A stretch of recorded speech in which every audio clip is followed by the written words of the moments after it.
Hi, முகிலனை suspend பண்ணாங்களா? வாங்க நம்ம ஸ்டோரிக்குள்ளே போய் பார்க்கலாம். Excuse me ma'am.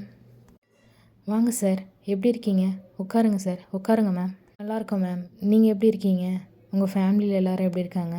எல்லோரும் ரொம்ப நல்லா இருக்காங்க சார். சொன்னானா முகிலன் எதுக்காக நான் உங்களை வர சொன்னேன்னு? சொன்னார் மேம். அவன் பண்ணது எவ்வளோ பெரிய தப்பு சார். ஒரு பொண்ணை இப்படி அடிக்கலாமா? அதுவும் ஒரு கிளாஸ் ரூமில் வச்சு எல்லாரும் பார்த்துருக்காங்க. அந்த பொண்ணோட ஃப்ரெண்ட்ஸ் தான் வந்து என்கிட்ட கம்ப்ளைண்ட்டே கொடுத்தாங்க. ஒரு ஜூனியர் பொண்ணு அவள் கிளாஸ்லேயே போய் அடிக்கிற அளவுக்கு என்ன சார் ப்ராப்ளம் இவனுக்கு? அந்த பொண்ணை நான் வர சொல்கிறேன் சார். ஒரு நிமிஷம். அண்ணா, வெளியில் ஒரு ஜூனியர் பொண்ணு மீரான்னு இருக்கும். அந்த பொண்ணை கொஞ்சம் உள்ளே வர சொல்லுங்கள். Excuse me ma'am. Come in Meera. இந்த பொண்ணு தான் சார் முகிலன் அடிச்சிருக்கான்.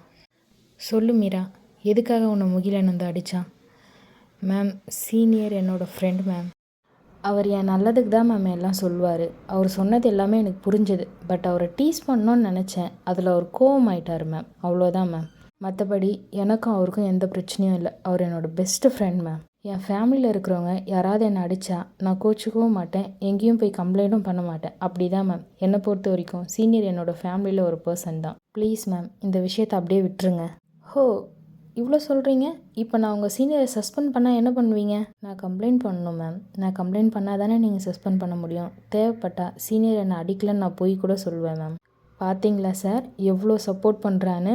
அவளுக்கே ப்ராப்ளம் இல்லைன்னும் போது நான் என்ன பண்ணுறது? சரி, ஓகே மீரா, நீ கிளாஸுக்கு போ. Thank you ma'am. Thanks for coming Akilan. Thank you ma'am. Mukhi, நீயும் கிளாஸுக்கு போ. Okay ma'am. முகிலன், நீ கிளாஸுக்கு போ தேவையில்ல, வீட்டுக்கு வா. ஏன்பா இப்போ அவனை காலேஜ் போக வேணான்னு சொல்கிறீங்க? ஆல்ரெடி அவனுக்கு 2 days கிளாஸ் மிஸ் ஆகிடுச்சு. ஏன் இப்போ அவன் வீட்டுக்கு வந்து என்ன பண்ண போகிறான்? பரவாயில்ல, பார்த்துக்கலாம் வா. வீட்டில் இன்றைக்கி ஒரு நாள் நம்ம எல்லோரும் ரெஸ்ட் எடுக்கலாம். அப்பாவும் பிள்ளையும் ரொம்ப ஹாப்பியாக இருக்கீங்க போல். சஸ்பெண்ட் பண்ணியிருந்தா தெரிஞ்சிருக்கும். பாவம் அந்த பொண்ணு இவனை பாவம் பார்த்து விட்டுருச்சு. நீ வேறடி, நானே சஸ்பெண்ட் பண்ணலையேன்னு ஃபீல் பண்ணிட்டு வரேன். என்னப்பா சொல்கிறீங்க? அப்புறம் என்னடா, உன்னை 1 week சஸ்பெண்ட் பண்ணியிருந்தா நானும் 1 week ஆஃபீஸ் போகாமல் ஹாப்பியாக உன்னோட வீட்டில் இருந்திருப்பேன். நல்ல அப்பாப்பா நீங்கள். இப்போ சென்னையில் கிளைமேட் நல்லா இருக்குடி. ஹாப்பியாக 1 week பொண்டாட்டி பிள்ளையோட சந்தோஷமாக வீட்டில் இருக்கலாம்னு நினச்சேன். மிஸ் ஆகிடுச்சு. அது சரி, வண்டியை பார்த்து ஓட்டுங்க.